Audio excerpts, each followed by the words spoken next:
Subscribe करें और share करें तो आइए कहानी शुरू करें। एक दफा का जिक्र है कि पहाड़ के दामन में एक सरसब्ज जंगल में गली नाम की एक चालाक बकरी रहती थी। गली अपनी तेज अक्ल और तेज सोच के लिए जाना जाता था। वो जंगल को तलाश करना पसंद करती थी, ताज़ा घास और बीरियां खाती थी और खतरे से चौंकना रहती थी।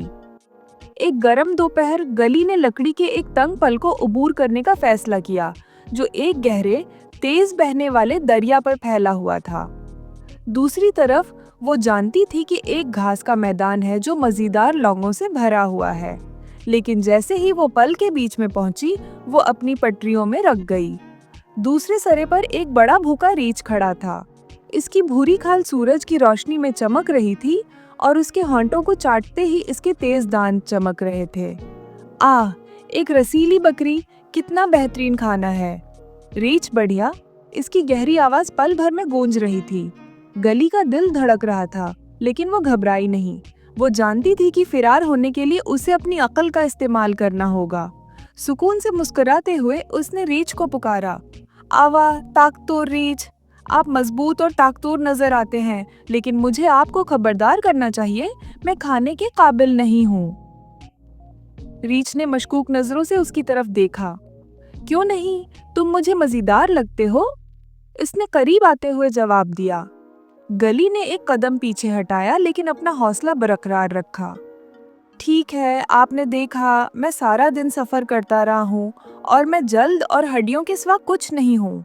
ताहम, अगर आप मुझे क्रॉस करने दें तो मैं आपको अपने किज़न के पास ले जा सकता हूँ, जो मेरे साइज से दोगुना और ज्यादा जायकादार है। वो पहाड़ी के बिल्कुल परे घास के मैदान में चल रहा है। रीछ की आंखें लालच से फैल गईं। आपका कज़न? आप कहते हैं आपके साइज से दोगुना? हमम, ये प्रक्षश लगता है।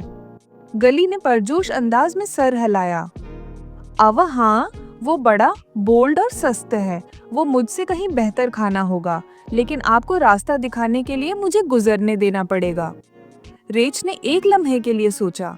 वो भूखा था, लेकिन बड़े खाने का वादा मुज़ाहमत के लिए बहुत अच्छा था। ठीक है, इसने एक तरफ हटते हुए कहा, मुझे अपने उस कज़न के पास ले चलो। गली रीछ के पास से गुजरी, इसके खर लकड़ी के तख्तों से टकराते हुए। जब वो दूसरी तरफ पहुंची तो उसने मड़कर रीछ को शरारती मुस्कुराहट दी। आवा, मैं जिक्र करना भूल गया, मेरा कज़न ख्याली है, उसे ढूंढने में अच्छी किस्मत। इससे पहले कि रीछ कोई रदामल जाहिर करता, गली जंगल में चला गया और दरख्तों के दरमियान गायब हो गया। रीछ मायूसी के आलम में गरज रहा था, लेकिन जानता था कि वो बेहोश हो गया है। इस दिन से होशियार बकरी जंगल में एक लेजेंड बन गई, जिसने सबको याद दिलाया कि तेज सोच दिन को बचा सकती है।